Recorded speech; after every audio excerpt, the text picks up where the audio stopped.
कर्म का भोग कैसे भोगते हैं। एक गांव में एक किसान रहता था। उसके साथ उसके परिवार में उसकी पत्नी और एक बेटा था। कुछ सालों के बाद उसकी पत्नी की मृत्यु हो गई। उस समय उसके बेटे की उम्र 10 साल थी। किसान ने दूसरी शादी कर ली। उस दूसरी पत्नी से भी किसान को एक लड़का हुआ। किसान की दूसरी पत्नी की भी कुछ समय के बाद मृत्यु हो गई। किसान ने अब अपने दोनों बच्चों को अकेले ही पाल पोस के बड़ा किया। किसान का बड़ा बेटा जो पहली पत्नी से प्राप्त हुआ था, जब शादी के योग्य हुआ तब किसान ने बड़े बेटे की शादी कर दी। फिर किसान की भी कुछ समय के बाद मृत्यु हो गई। किसान का छोटा बेटा जो दूसरी पत्नी से प्राप्त हुआ था और पहली पत्नी से प्राप्त बड़ा बेटा दोनों साथ साथ रहते थे। कुछ समय बाद किसान के छोटे लड़के की तबीयत बहुत खराब रहने लगी। बड़े भाई ने कुछ आसपास के वैद्यों से इलाज करवाया पर कोई राहत नहीं मिली। छोटे भाई की दिन पर दिन तबीयत बिगड़ती जा रही थी और बहुत खर्च भी हो रहा था। एक दिन बड़े भाई ने अपनी पत्नी से सलाह की, यदि ये छोटा भाई मर जाए तो हमें इसके इलाज के लिए पैसा खर्च नहीं करना पड़ेगा और जायदाद में आधा हिस्सा भी नहीं देना पड़ेगा। तब उसकी पत्नी ने कहा, क्यों न किसी वैद्य से बात करके इसे जहर दे दिया जाए।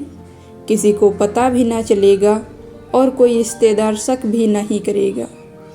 सब यही कहेंगे कि वह बीमार था और बीमारी से ही मृत्यु हो गई। बड़े भाई ने ऐसा ही किया। एक वैद्य से बात की कि आप अपनी फीस बताओ, ऐसा करना मेरे छोटे बीमार भाई को दवा के बहाने से जहर देना है।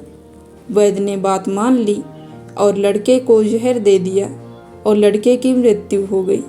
उसके भाई भाभी ने खुशी मनाई कि रास्ते का कांटा निकल गया।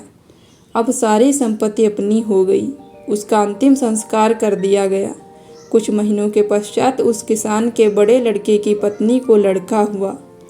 पति पत्नी ने खूब खुशी मनाई। बड़े ही लाड प्यार से लड़के की परवरिश की। कुछ ही गिने वर्षों में लड़का जवान हो गया। उन्होंने अपने लड़के की भी शादी कर दी। शादी के कुछ समय बाद अचानक लड़का बीमार रहने लगा। माँ बाप ने उसके इलाज के लिए बहुत वैद्यों से इलाज करवाया।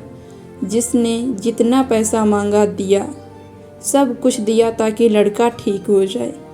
अपने लड़के के इलाज के लिए अपनी आधी संपत्ति तक बेच दी, पर लड़का बीमारी के कारण मरने की कगार पर आ गया। शरीर इतना ज़्यादा कमज़ोर हो गया कि अस्थि पिंजर ही शेष रह गया था।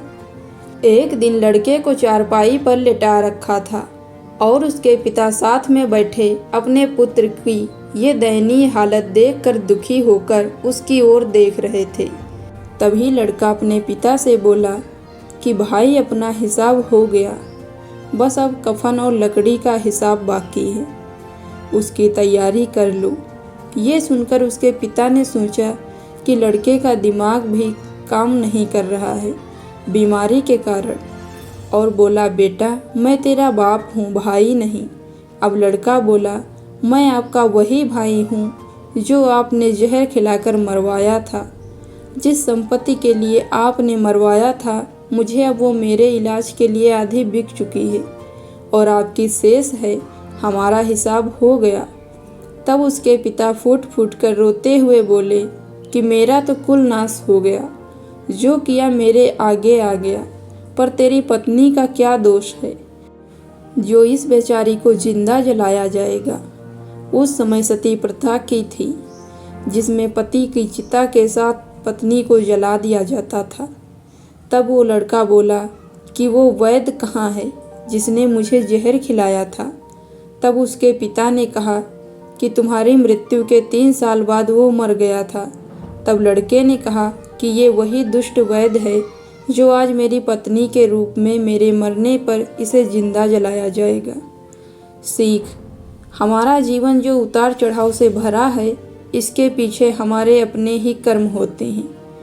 हम जैसा बोएंगे वैसा ही काटना पड़ेगा। कर्म करो तो फल मिलता है, आज नहीं तो कल मिलता है।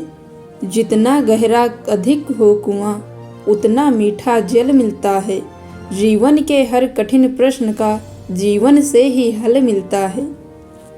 दोस्तों, आपको स्टोरी पसंद आई हो तो वीडियो को लाइक करें, दोस्तों के साथ शेयर करें और अगर चैनल पे नए हैं तो चैनल को सब्सक्राइब करें।